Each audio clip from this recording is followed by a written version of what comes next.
From now on, for example, with our new Buy Canadian policy, when the federal government spends, we will select Canadian suppliers by default.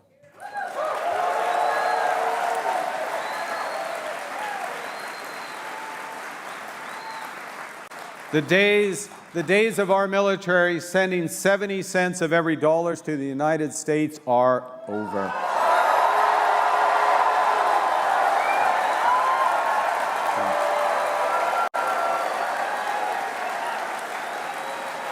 We are going to build Canada strong with Canada Steel, Canadian aluminum, Canadian lumber, Canadian workers. We are building big things again by removing all federal barriers to internal trade and fast-tracking projects that will connect, diversify, and propel our great country. We've already announced 14 nation-building initiatives supporting over 500,000 jobs and over $100 billion in new investment.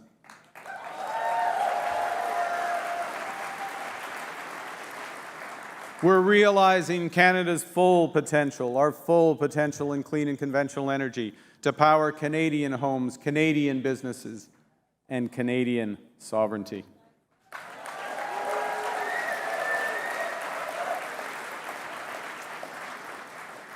And we're using those resources to ensure affordable energy for Canadians today and a competitive economy for our kids tomorrow. We're creating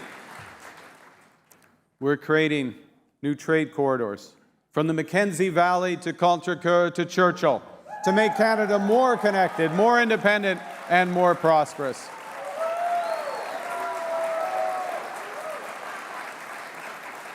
And there's going to be a lot of trade going through those corridors because we have struck 20 new economic and security partnerships on 4 continents in just a year.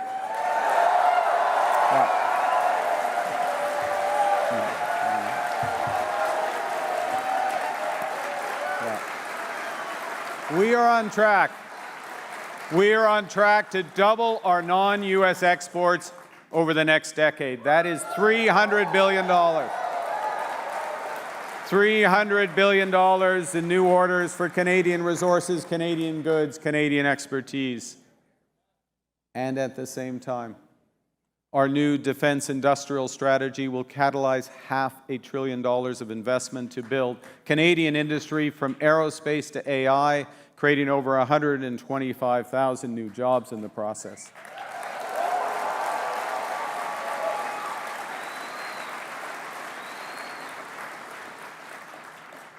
But we've started right. We've just implemented the largest pay increase for the women and men of the Canadian Armed Forces. That's right. We've implemented that increase so that their compensation matches the weight of their responsibilities. And Canadians, young Canadians are already responding to the call to serve. Recruitment is up 13% since last June.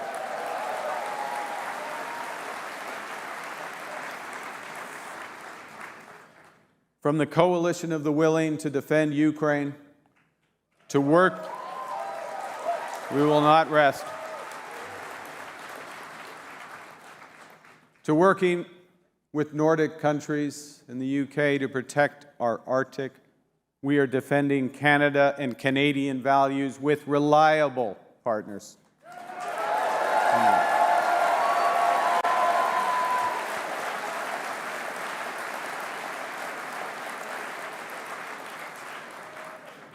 It's a more dangerous and divided world. That's the reality. So we are no longer relying just on the strength of our values. We are also building the value of our strength. And as we do, we're reviving the ambitious spirit that built Canada. Our country was forged by Indigenous peoples and voyageurs who mapped this continent. Think about it. They mapped this continent, and they built vast trading networks from coast to coast to coast before the Americans had even left St. Louis.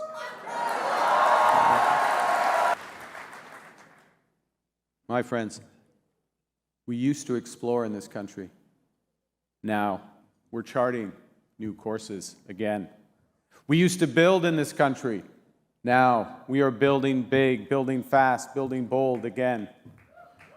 We used to take risks in this country, and now we're going to the moon. Just the other day, speaking from integrity deep in space, Canada's astronaut, Jeremy Hansen.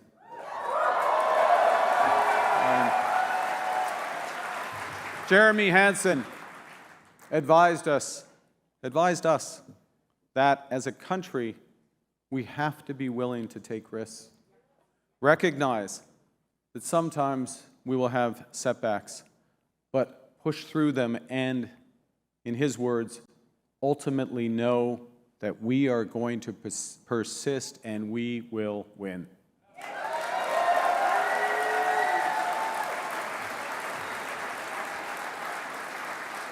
Yes, a united, ambitious, and confident Canada is once again taking risks to build a Canada that works for all.